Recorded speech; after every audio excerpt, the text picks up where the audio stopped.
Hey, what's up? Zach here, and today I've got the all-new Way of Wade All City 11 V2. Let's get right into them. And thanks to Way of Wade for sending me a pair of these over to check out. Can't believe I made that on the first try.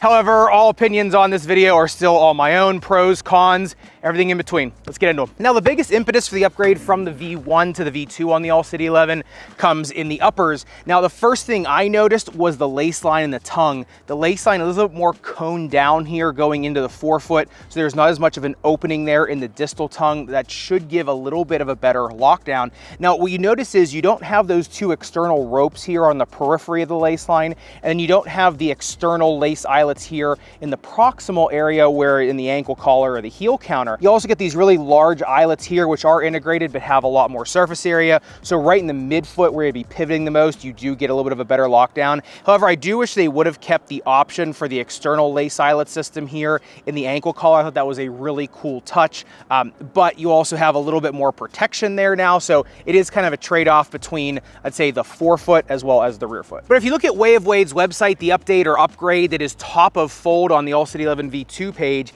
is the TPEE yarn that they have put in the uppers. Now, versus on the V1, where I actually let those breathe pretty well, I really liked those TPU strands going through there. The TPEE yarn, if you look at it under the microscope, super dense weave in there, really nice interlocking fibers there, gives a tremendous amount of security. That combined with the more coned down lace line does make these hug your foot a little bit more, and it actually feels a little bit more of an intimate contact. Now, in terms of breathability, I actually found both of them to be pretty similar. It's just that the TPEE, I think, just gives a better feeling of lockdown. So I think you're getting kind of similar breathability, but with a better lockdown in these ones. I think that's kind of where the upgrade comes from. Look at the breathability test on these. Heated up 107.3 degrees, cooled down another 65.2 degrees. And I think that kind of makes sense. He's a little bit more of a maximalist shoe. There is a lot of plastic, there's a lot of reinforcing around there. The tongue's a little more beefed up, and it is more coned down in the forefoot, so there's not as much room for that air to escape. We'll see on the smoke machine test kind of where the air is escaping on this, which is pretty interesting. But suffice it to say, for a maximalist shoe, you're getting just a little bit more for that kind of the same profile. And on the upper durability test, 10 seconds highest grit sandpaper, I mean, that TPEE does start to get roughened up a little bit. It is nice that the outsole tread does come up pretty high on these. So unless you are a crazy dragger on a very gritty outdoor court, you should be just fine. And getting into the midsole, the V2 carries over the midsole from the V1, whereas you get two shanks, one top loaded, really stiff plastic, as well as bottom loaded, then an entire bed of PEBA foam, or what Way of Wade calls their boom foam. Now, what the greatest thing about a PEBA-based foam as well as dual shanks is that when you're coming down in your heel, you're getting all this energy loading from that foam, but then those two shanks, because they are so strong, they can really hold all that potential energy through mid stance, and then they can release it when you kind of push off of your forefoot or when you go into propulsion. And that's the best thing about having two of those shanks. They're stress shielding the midsole, so they're keeping it more durable. So if you're playing in these outdoors, which I guess you kind of should be because these are great outdoor shoes, it's keeping that foam more resilient over months and months and months. Plus, it's giving you all that energy storage and return. So if you look at it on the bounce height test, 40.5 centimeters in the heel, and then 47.5 in the forefoot, just shows you all that air tension in boom foam really does give you a ton of response. Plus, those two shanks give you a lot of shock absorption, just a lot of support. And on the periphery of the midsole, you get that giant TPU bar that comes all the way from the medial forefoot all the way around here to the lateral forefoot. Almost feels like you're in a bumper car, but instead of these rails that go around your foot protecting you from another bumper car hitting you, they're protecting you from, number one, uneven surfaces, which means, you know, stepping on someone's foot when you're driving to the hoop, or number two, trying to get up into the air and trying to stay stable on just one foot. Because remember, if you're wobbly trying to get up into the air, you're going to lose height, you're going to lose drive from that, right? You're going to lose propulsion. So having that really nice stabilizer on both sides, keeping your foot more centered, is going to allow you to use those muscles more efficiently. So sometimes it's not just what's directly underfoot or what the foam is. Sometimes it can come down to how stable the shoe is. So that's why you kind of see some of these shoes have those really big trappings on them. Yeah, they make the shoe a little bit heavier, but for the right player, you get a lot back. And looking at the outsole tread, same thing, carried over from the V1. That super chunky, deep, aggressive herringbone will pretty much grab anything on an outdoor court, from slick paint all the way just to blacktop, cement, whatever.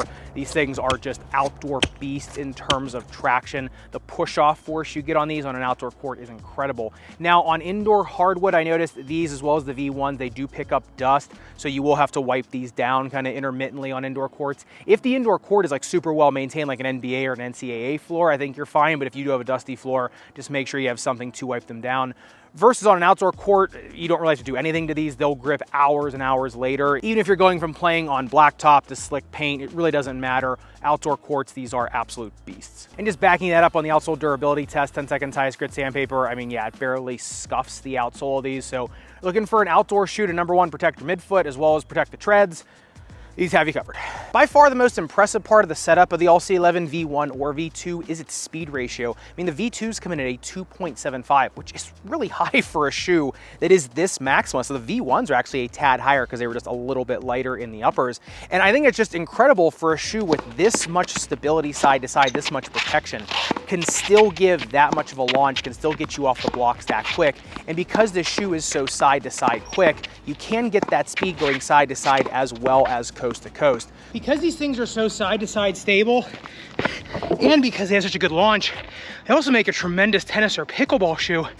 And these things are a better tennis shoe than most of the tennis shoes being made right now, just because the herringbone, you can put these on clay or a hard court. So, you know, tennis in terms of side to side is a lot more demanding. Basketball, north to south, in terms of more kind of physical play, is more demanding. So if you got one that can play both pretty well, you know you got a pretty good product. All right, but getting into the fit of the All-C11 V2s, they do fit a little bit more streamlined than the V1s. A narrow medium foot and go true to size. A 2E, I would be going up a half size. And a 4E, I think if it were me, I'd be trying to break it in at 1/2 size up. You can go up one size. It is gonna start to be a lot of shoe though. That TPU bar on the outside, that kind of lateral rail there, is gonna be the dividing line, right? If you got a Taylor's bunion or a little bit more of a wider lateral foot, prominent styloid, anything out there, that's gonna start to annoy you more in these versus the V1. So I think that's kind of gonna be your dividing line. In terms of the snake bitten foot, anything plantar side or bottom of your foot, these are gonna be just perfect for. I mean, they almost have their own orthotic built into them with the double shanks and the boom foam.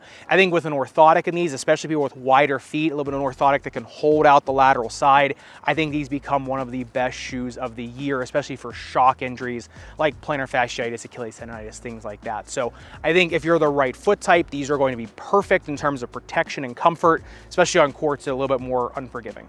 And getting into the all-important playability of the V2s, I play a lot like the V1s, right? I think if you're someone who's maybe a bigger guard, bigger shooting or point guard, looking for something for a ton of stability that can kind of handle your leg strength, kind of your size, these are perfect. Anyone that's more of a smaller power forward also, I think, can use these to a real advantage. And I think these are also kind of a sneaky like shoe of the year for centers. They really do run the gambit. I think if you're someone that's a super lightweight player that can't put a lot of force into the shoe, you're not going to see the benefits of someone that can put a lot of force into that foam and those double shanks. In terms of side-to-side stability, it really doesn't get much better than these, especially on unpredictable outdoor courts. And if you're looking for something for rebounding power, getting offensive boards, whatever, I think these also have you covered. I think these are also some of the best shoes if you are in the paint and kind of trampling on people's feet a lot, because those rails keep you so centered both medially and laterally. I don't know if you remember in the NBA last year how many people were stomping on other people's feet and spraining their ankles or tearing ligaments. No shoe is going to stop that. Sometimes accidents happen, but these are definitely the most stable shoe for someone who is getting into that kind of situation. So once again, like the V1s, a really nice marriage of stability as well as jump force and, you know, kind of raw performance. So I'd love to hear your thoughts in the comments down below. Are you kind of looking forward to more of the trappings, the uppers of the V2, or are you more going to V1 models, trying to get them in old colorways? Let me know in the comments down below. And if you want to see the sibling to the All-C11 V2, I think kind of a perfect combo shoe to this, the Fission 8 going to the knife, make sure you click into this video up above and subscribe down below. Respect your rubber and foam. I'll see you somewhere in the Sneakerverse.